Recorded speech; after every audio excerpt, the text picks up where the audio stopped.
리딩 지저스 242일 데살로니가전서 1에서 5장까지 말씀 함께 나누겠습니다. 1장 복음 안에서 열매를 맺는 신자.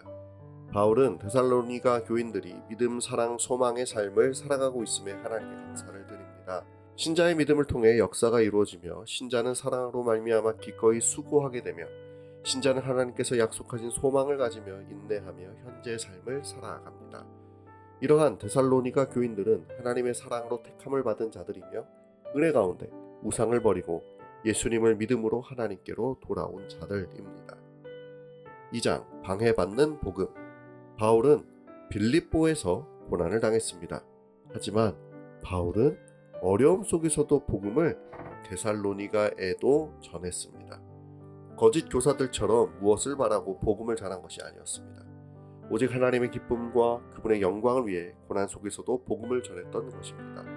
바울은 사도로 부름받았지만 자신이 사도라는 이유로 권위를 내세우지 않았으며 오히려 데살로니가 교회를 위해 더욱 헌신했었습니다. 이러한 바울의 헌신 속에서 데살로니가 교회는 예수 그리스도의 복음을 잘 받아들여서 아름답게 세워져 갔습니다. 그런데 복음의 대적자의 역할을 했던 유대인들은 복음 전파를 방해하고 전도자들을 쫓아내기까지 했습니다.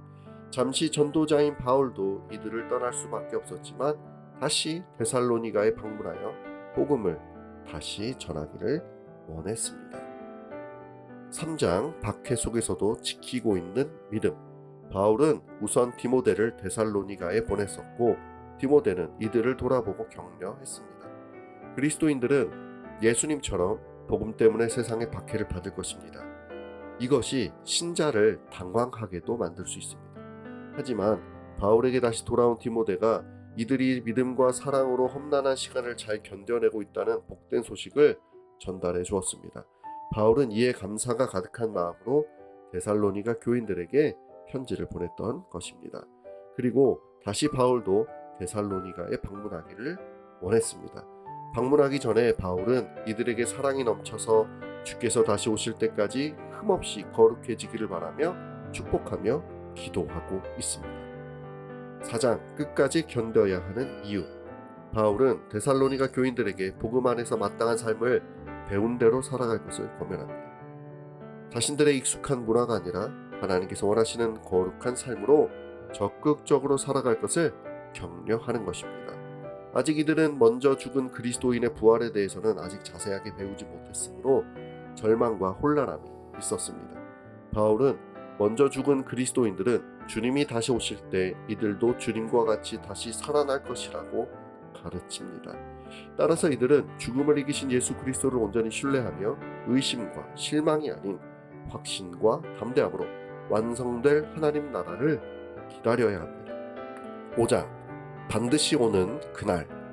주님이 다시 오셔서 구원을 완성하실 날은 그날을 정하시는 하나님 외에 아무도 알 수는 없습니다.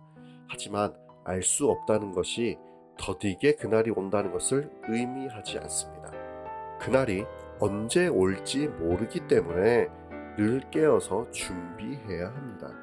하나님의 약속을 기대하고 기다리는 신자의 삶으로 교회 공동체 안에서 질서를 지키고 서로 존중하며 살아가야 합니다.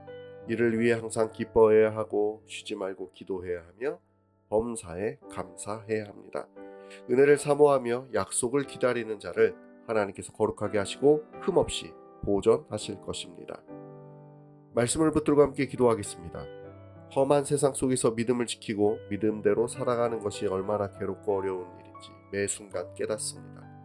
그러나 나의 삶을 하나님께 내어 맡기고 하나님의 뜻을 따라 나아가기를 결단하고 또 소원합니다. 연약한 나를 오늘도 도우시고 힘을 주셔서 주님의 뒤를 잘 따라갈 수 있도록 이끌어 주옵소서. 이 모든 것이 헛되지 않으면 다시 오실 나의 구주 예수 그리스도께서 허락하시고 이루실 영광의 아름다움을 더욱 기대하고 기다리게 하옵소서. 주님과 영원히 함께 기뻐하고 즐거워하는 날을 소망합니다. 예수님의 이름으로 기도합니다. 아멘.